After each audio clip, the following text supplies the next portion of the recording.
Welcome back to The Short Game. This is a show about short video games, games that respect your time. I'm Reagan Kelly, and I'm joined by awesome co-hosts Laura Nash. How are you doing, Laura?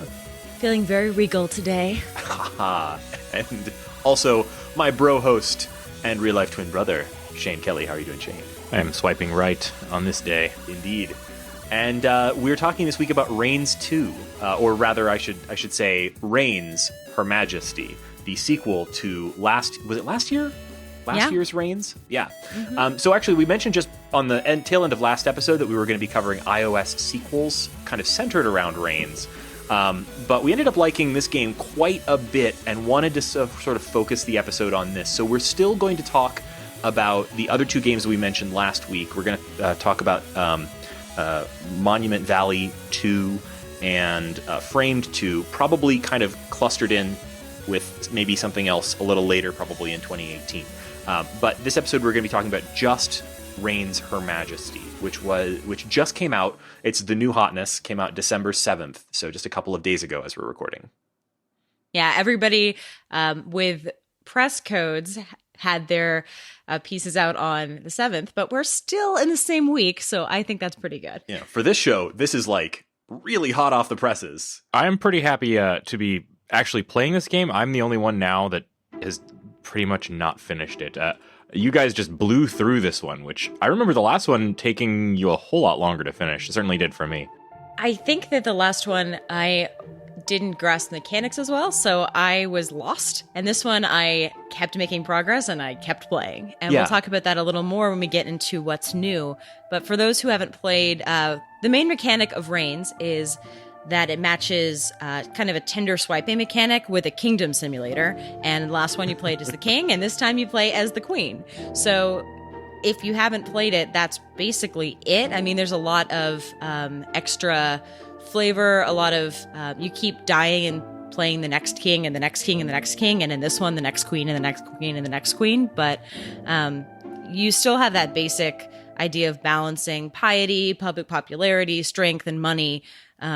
When you swipe left and right, your counters, your meters change, and you have to, if any of them get to the top or the bottom, you die. Yeah. Pretty simple mechanics. Yeah, but this one has a lot more depth. Yeah, this one is enormously more compelling, or at least was for me, than the last Reigns. And we did a whole show about the original Reigns last year. I'll have a link to the previous to our episode on the previous game in the show notes. But to be perfectly honest, if I'm recommending either one of these games to anybody now, I'm recommending Reigns, Her Majesty. I thought it was an improvement on the first game in almost every single way. There's a few ways where it's basically the same as the previous game. I mean, it's got a ton of... You could, at a glance, you probably wouldn't be able to tell which one you're playing.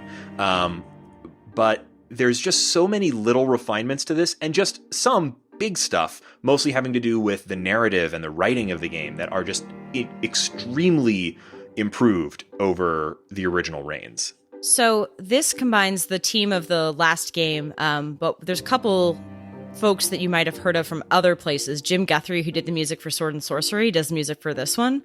And they got a new writer, Lee Alexander, who I know from when she wrote Offworld, that blog off of Boing Boing. Beautiful book, if you guys haven't read it. She was also involved in a lot of the Gamergate stuff, and that does color her take on Reigns, Her Majesty. I only mentioned Some of my favorite little stuff in here was that.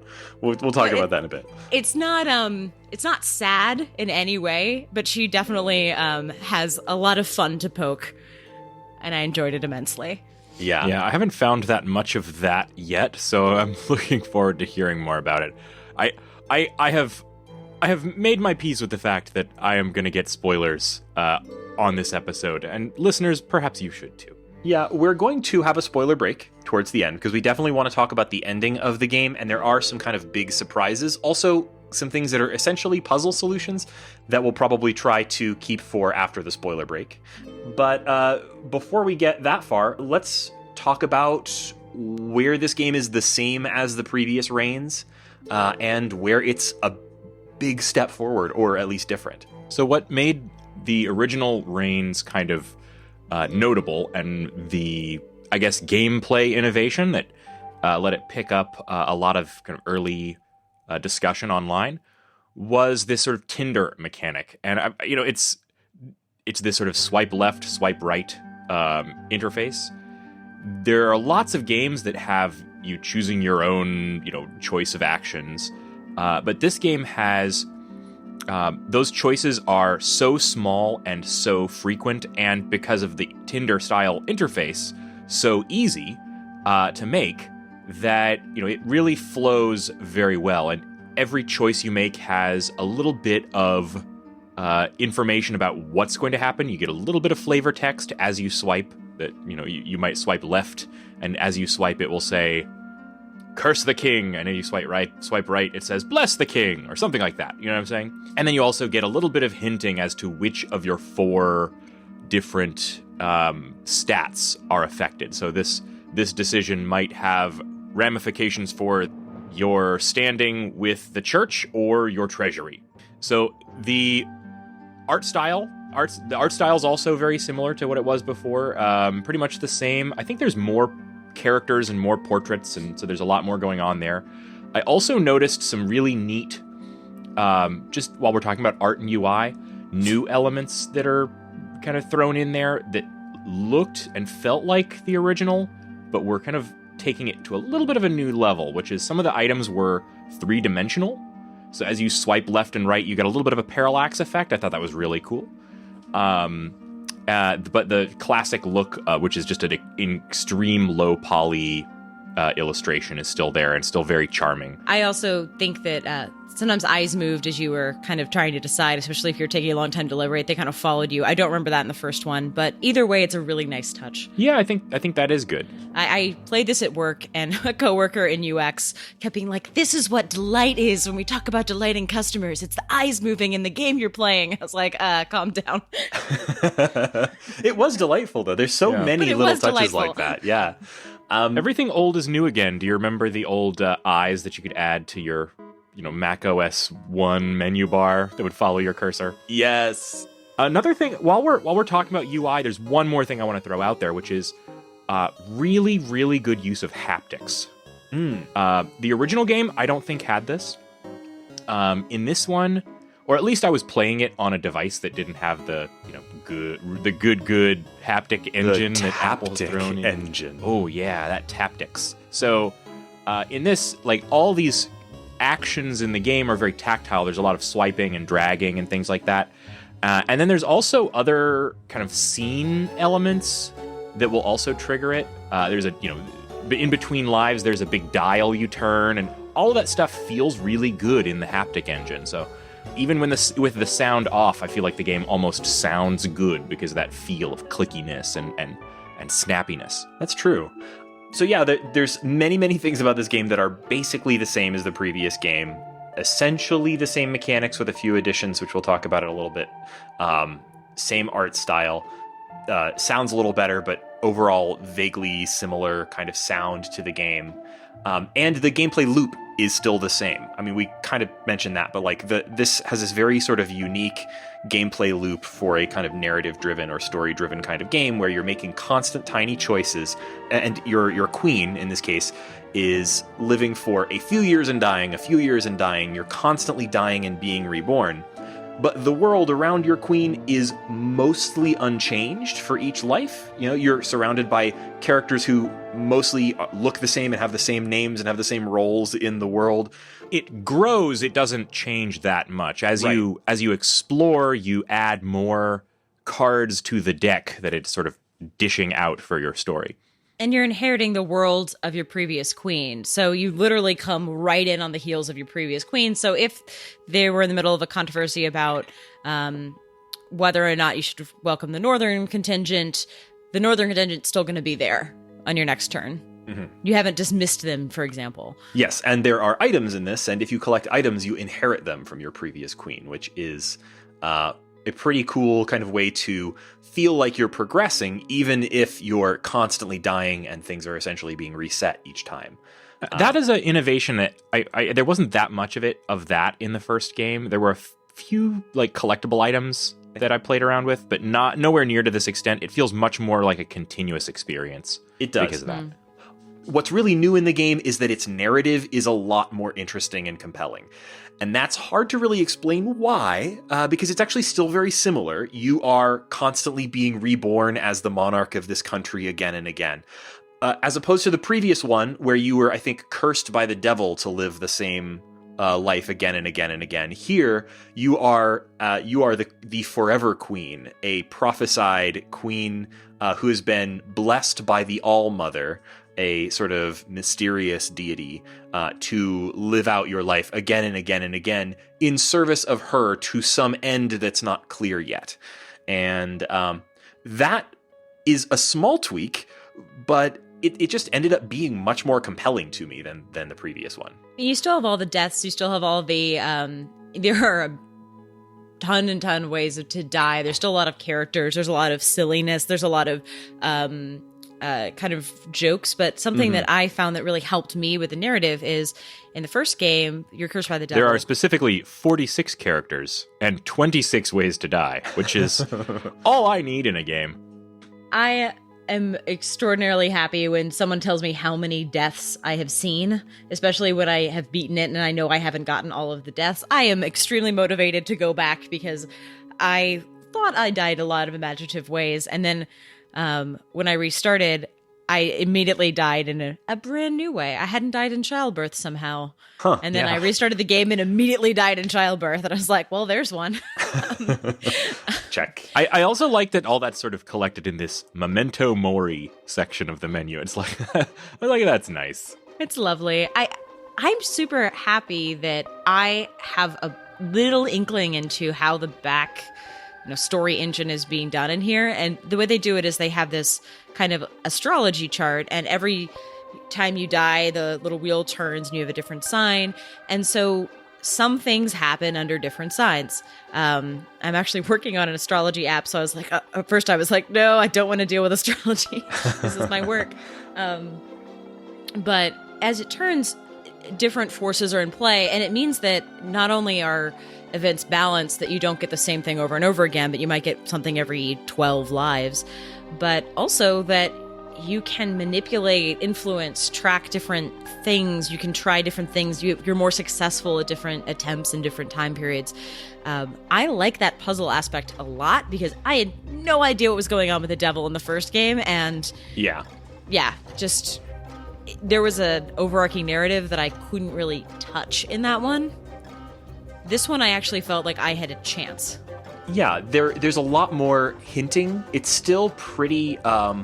it still feels very mysterious, but there's a little bit more hinting and just a little bit more sort of exposing of what the sort of underlying system of the game is. Like, so with the astrology thing, like, you'll see an astrology symbol on the cards in the corner of some of the cards, and I think that means like this is an event that only happens when you're under this sign, and eventually you get an item that will let you manipulate things so that you can change your sign.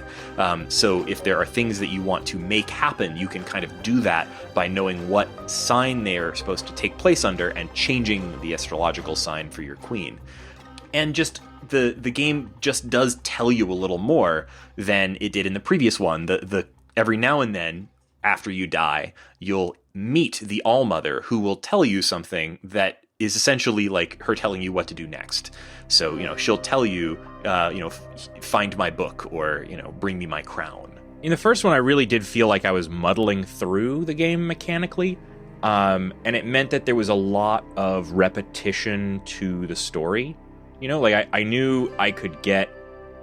I got a sense of how I could trigger, for example, the dungeon event. And I knew there's got to be something cool to do in the dungeon. So I had a lot of lives where I just ran through trying to trigger the dungeon event, sometimes successfully, and then fooled around in the dungeon. And I wound up doing that many, many, many, many, many times. This game feels a lot less like that. There's way less repetition.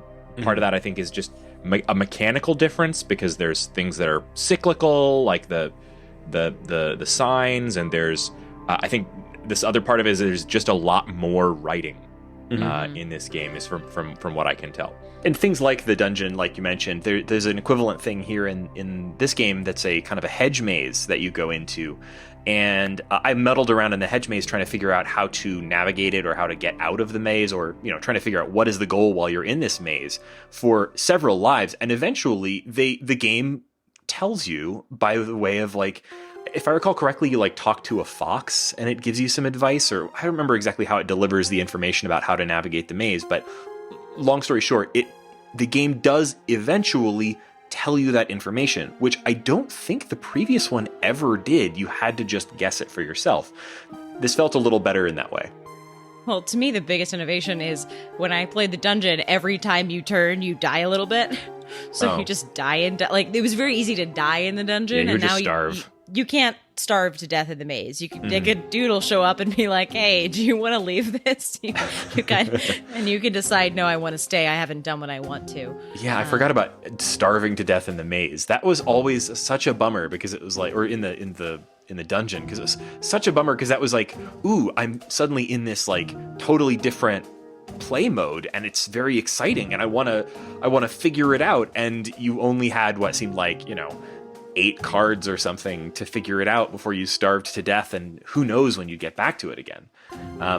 This game it was a little more forgiving in a lot of ways, partly things like that, not starving you to death in the maze, but also just giving you a little more information than I think the previous game did, just enough to like keep me like feeling like I was constantly discovering something, or like I constantly had a new goal to try to tackle. I can't believe we've gotten this far in the episode without saying how funny this game is. Oh yeah. Oh man. Gosh. That's why you play this game, to be honest. Yeah, this is a game that's gonna can I tell you the time that I laughed the loudest, which is when I started. I don't know why this made me laugh. I'm gonna sound like a fool, but when you start trying items on everybody, and there are all these messages from lots of different characters that just chime in and say, in a million different ways, you can't use that item here. And I, as the queen, would always say, "I do what I like." Because how many games have you played where, in like a interactive fiction where it's like, you can't do that, and I'm like, "I do what I like. I am queen." Also, the king at some point is like, "Why are you doing this, my love?" And you can just reply, "I'm making art." I love that. I'm making art. It's art. Don't worry about it. Why are you throwing chicken bones at the nuns? I'm making art. I laughed. At one point, I was broke, and they wanted to throw a coronation ball, and I was just completely broke. And if I let my handmaid throw a coronation ball, I would immediately die. So I said no, and her continued begging for the coronation ball was some of the funniest writing, including a part where she just goes, "Coronation ball, coronation ball, coronation ball," and it's all like one word. She just keeps saying.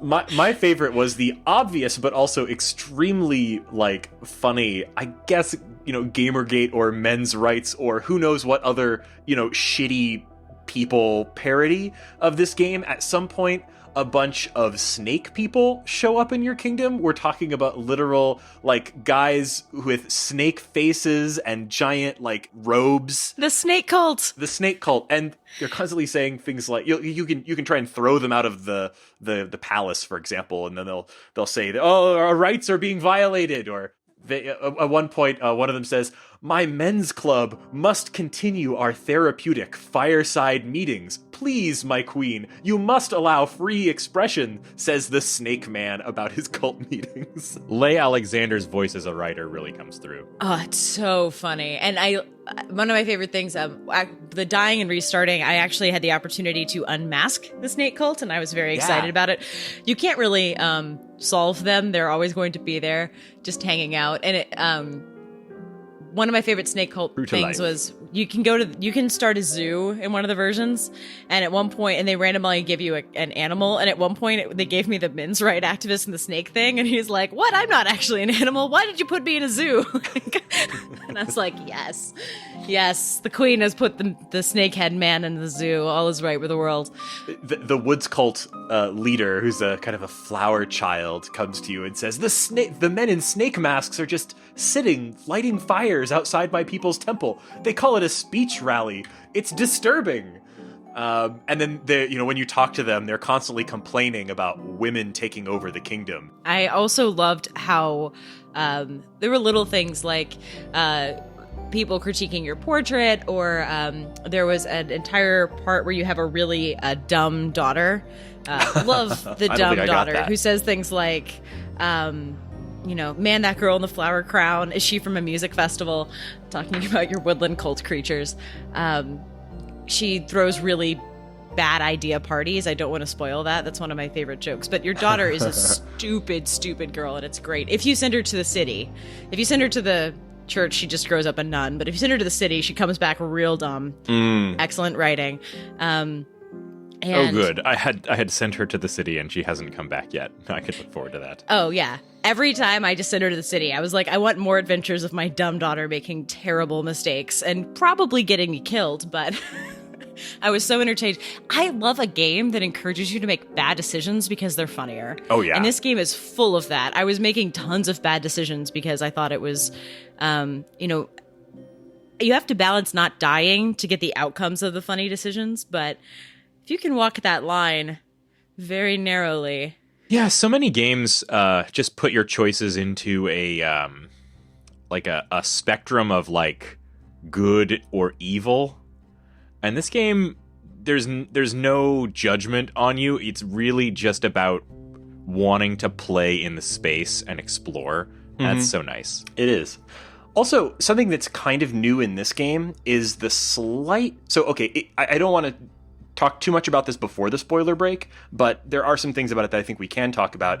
The game has an element of fourth wall breaking and kind of wink and nodding about its gaminess that I don't think was really present in the previous game. That's not to say that either this game or the previous Reigns game took themselves seriously at all.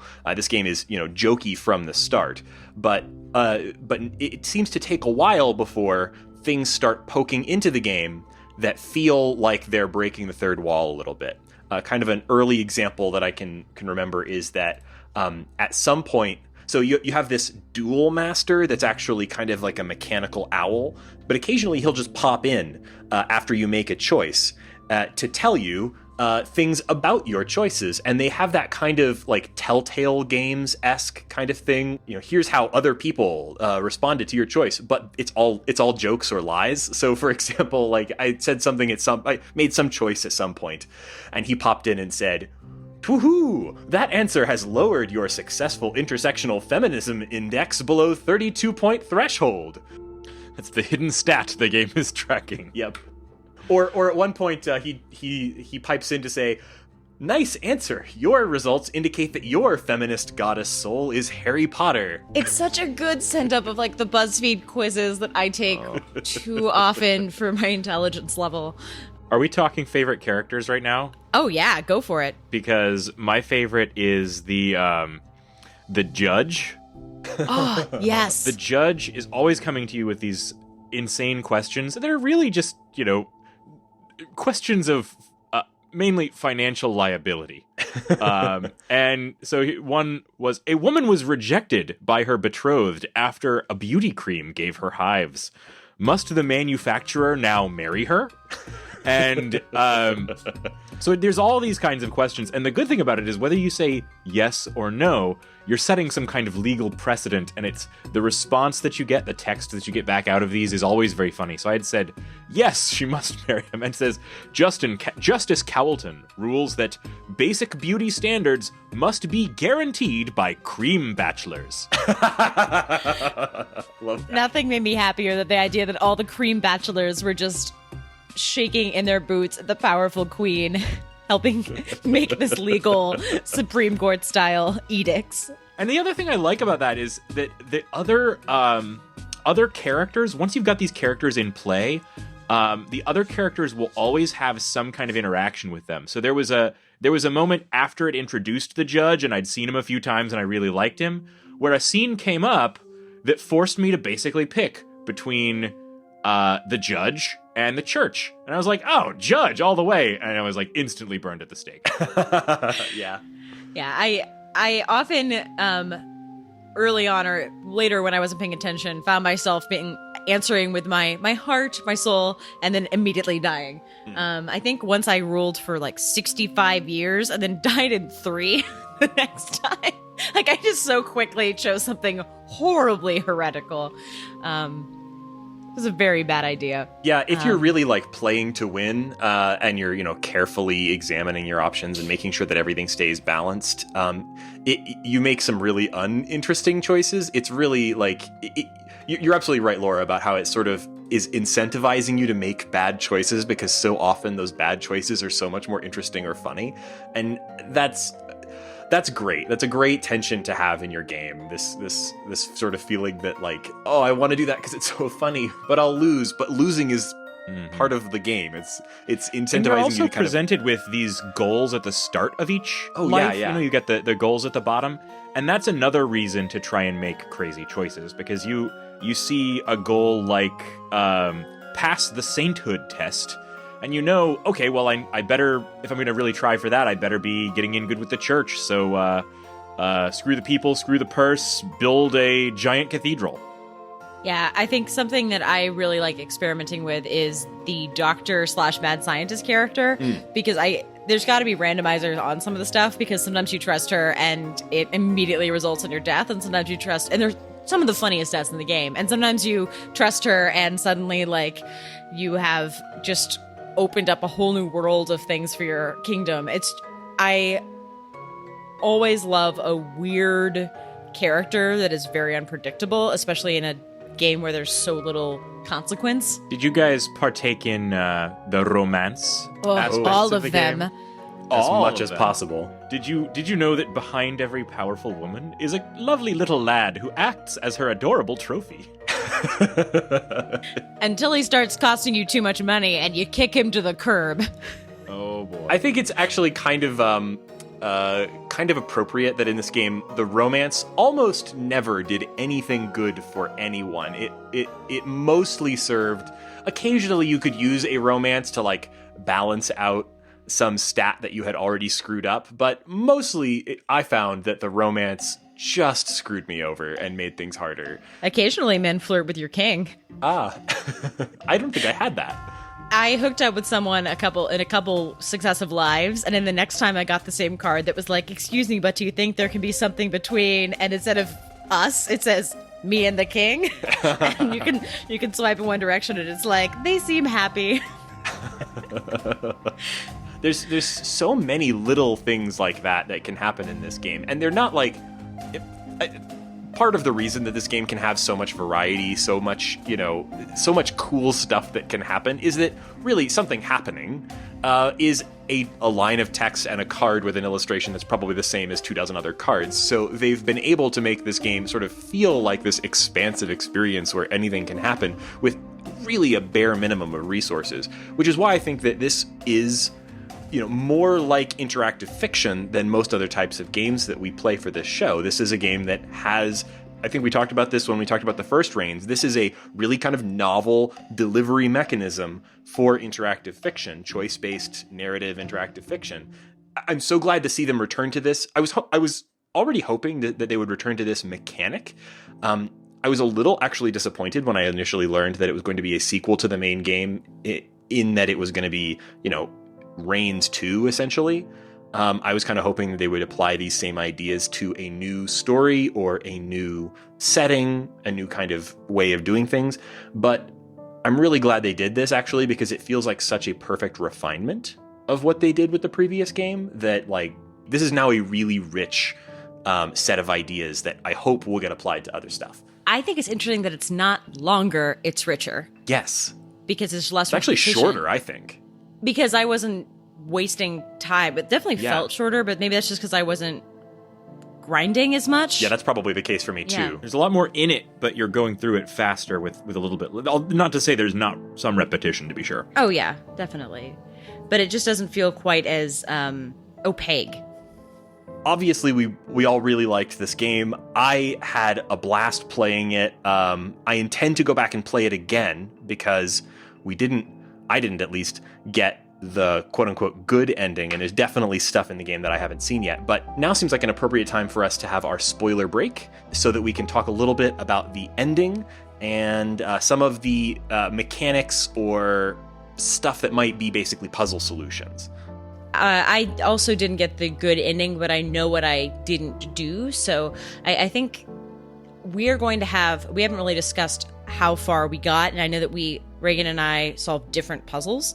Shane's a little further behind. If you want an actual walkthrough, this is not going to be one, but I think we're going to talk about how we figured out puzzles and why they worked or didn't work for us. I will give a walkthrough. It's left, right, left, left, left, right, right, left, right, right, left, right, right, left, left, left, right. To clarify, that is actually not how you get around the maze. People, yes, not people at might all. take you seriously.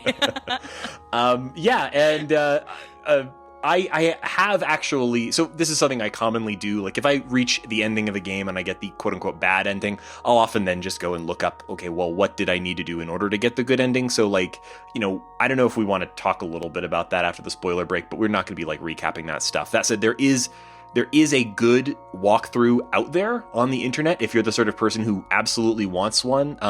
I'll put a link in the show notes to the walkthrough type content from App Unwrapper, which I thought was really, really good. So I'll link to that if you are inclined to look at spoilery walkthrough information. I guess before we go to the spoiler break, then we ought to say where folks can find this game and stuff. You can get this game on iOS and Android and on Steam. I think it's just PC. It might be PC and Mac. I don't know. PC, Mac, and Linux. Oh, wow. Okay. So many platforms all at once. And it's $3, which is super cheap for a game that I got a ton of fun out of. And apparently on Steam, you can pay an extra $1 for a soundtrack and a comic. Yeah, the comic looks super cool. It's the Book of the Lady of the Wood, and the art seems really cool. It seems like it's got some more backstory on that mysterious character.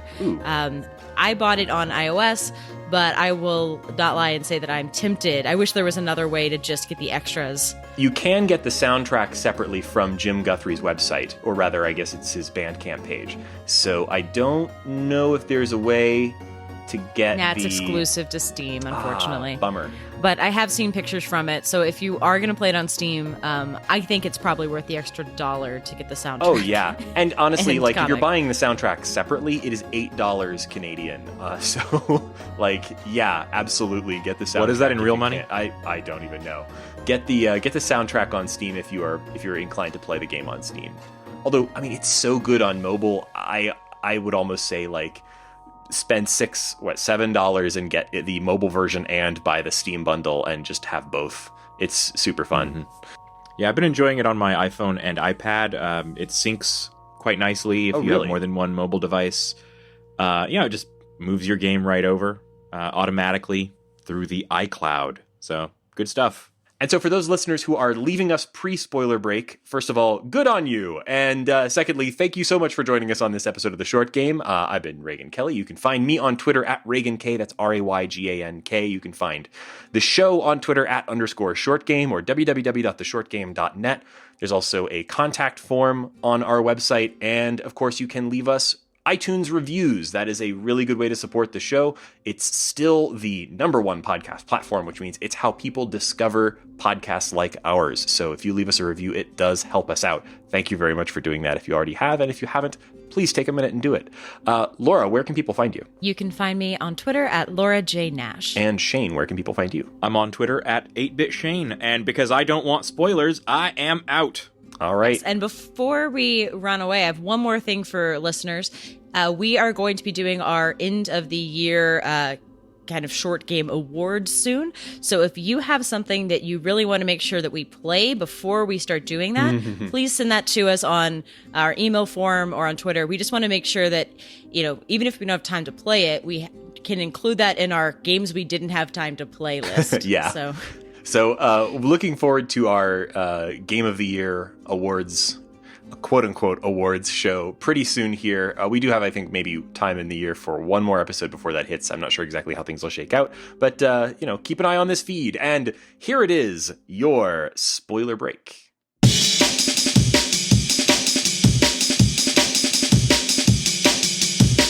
So I was actually really surprised that you...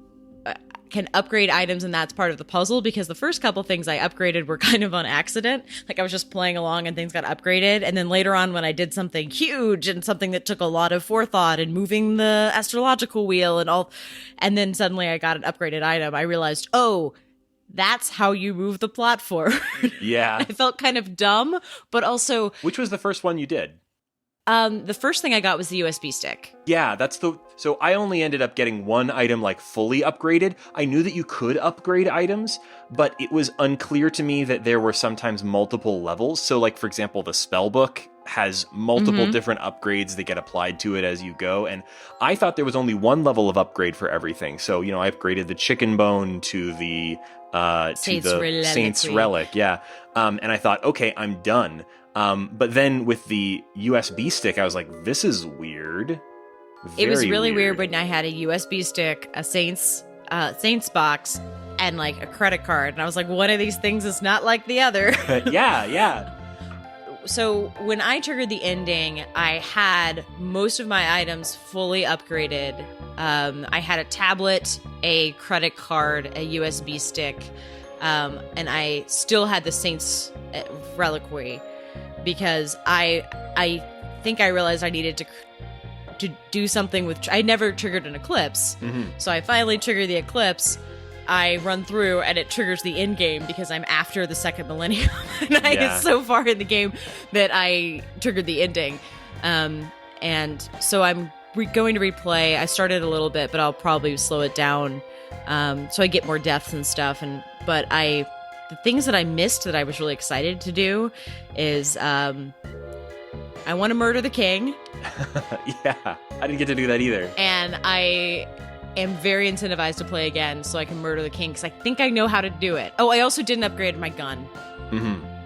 The only one that I got fully upgraded was upgrading the perfume to the USB stick, which was very weird. Something like, the game starts hinting at that sort of third wall breaking, like, this is a video game-y kind of stuff, which, we've seen other games do that, so it's nothing like absolutely earth-shattering or whatever, but I really liked the way that they did that with the All-Mother, when she starts appearing and the game starts, like, glitching out and your, like, Taptic engine on your phone starts going nuts and it vibrates funny, and that was very cool and honestly a little creepy, even from the very simple illustrations. And so I was very into discovering that stuff. But then, like you, I completely accidentally... Like, I figured out how to trigger the eclipse very early. So I actually ended up triggering the eclipse like 4 times throughout the game. But didn't end up... But I think I didn't have the spellbook fully upgraded. Yeah. But like my whole thing was like, I trigger the eclipse, there's the All-Mother, and just like, I'm like, okay, what do I do? Like, here she is. So, I try all the items on her. And without realizing that it was going to end the game, I ended up dragging the spellbook onto her at that stage, which ends the game. And that triggered the bad ending because I'd only upgraded one of the items. I loved the process of getting there. Like, I really liked it. I wasn't that big of a fan of the ending, although I know it probably mostly because I have the bad ending. So I don't know how much we should talk about like what the actual ending is, but I do have a kind of a complaint, or not complaint. It's like, if I have one complaint about the game, it's that I got to that scenario, I think you did too, where you've triggered the end of the game before you're sort of ready to get the quote unquote good ending. And it's very obvious immediately, like, oh, dang, I probably should have waited and done this a little later. Immediately after I triggered it, I was like, oh, wait, oh no. But the game does not give you an opportunity to go back. You have to start over. Yeah. And on one end of that, I have experienced new deaths. I have experienced just from playing a little bit, I've gotten a little bit of new opportunities, but I am seeing a lot. Again, I played for quite some time before I reset.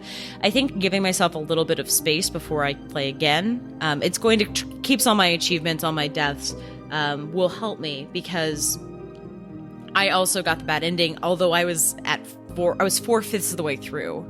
And I ended up triggering the ending because if you've been playing long enough and you trigger the eclipse, you don't even have to drag the crown. It'll just like... You can. I think you can, by just swiping through, trigger the ending. Okay, interesting. I think. I mean, or maybe I dragged it, I don't remember. But I was just... the one thing I wanted to do is I think I had... again, I wanted to try to murder that king because I thought that might... I think that is going to unlock the one thing I hadn't upgraded, the gun. Yeah. So... What really just bothers me about it, like I wouldn't even really have minded if it like reset the clock on things, but like I really would have liked it if it would have let me keep my items after triggering that ending, because it takes a long time to set up the right scenarios to, first of all, get the items, then upgrade the items, in some case upgrade them several times. I have a lot of enthusiasm for this game, but I don't know if my enthusiasm for it will quite extend to a complete second playthrough that might take another half a dozen or more hours. So being able to go back to the year 1500 and have your items and just play from there would have been really helpful. And they've got the interface for it right there. There's a clock that you see every time that you die, and you can dial that thing back and like look back on your past lives. Well, just give me the opportunity, when the game ends, to dial that clock back and let me start again from an earlier spot. That would have been like that. That's my only frustration with this game, is that ending is such a full hard stop, and I can't. There's no like save slots on this. I can't just go back to a previous save, so I don't have any way to do that without playing again from the very beginning, which I found very frustrating, because I do want to see that final ending. It seems really cool, and honestly, the ending that I did get was a little unsatisfying. That's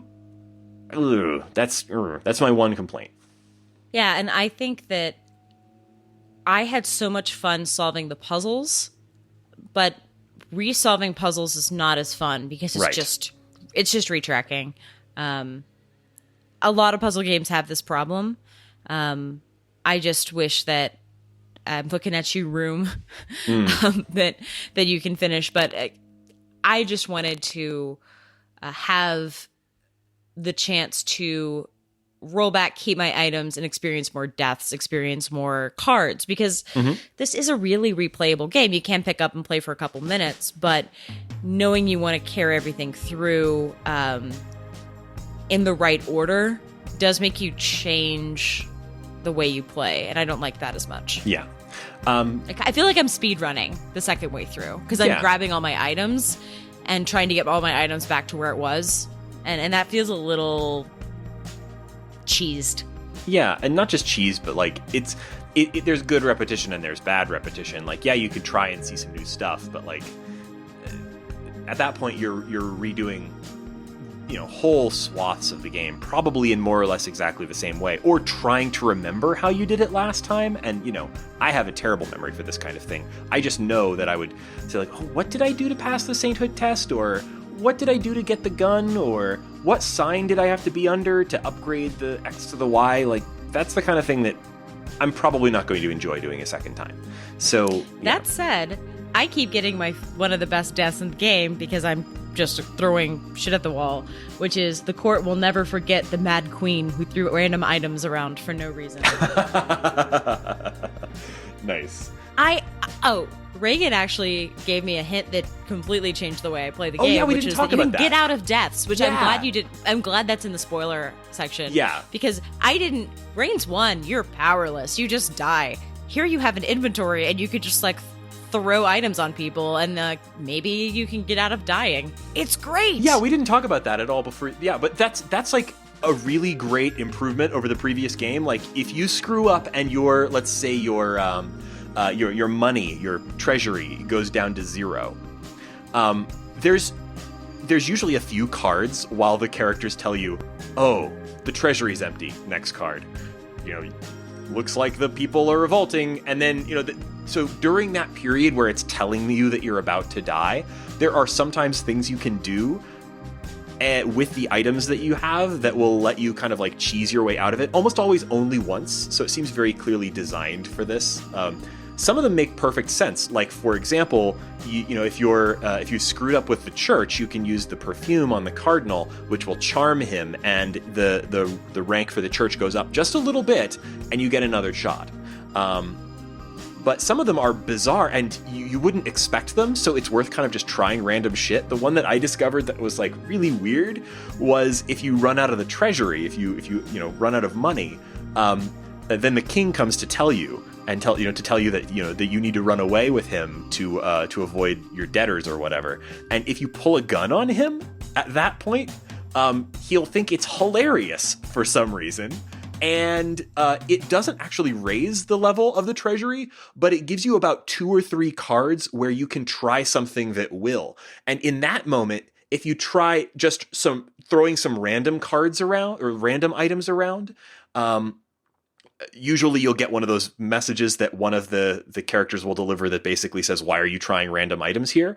I think it's the clock that. If you use that one, the person who comes to talk to you about why are you throwing random items around is the witch.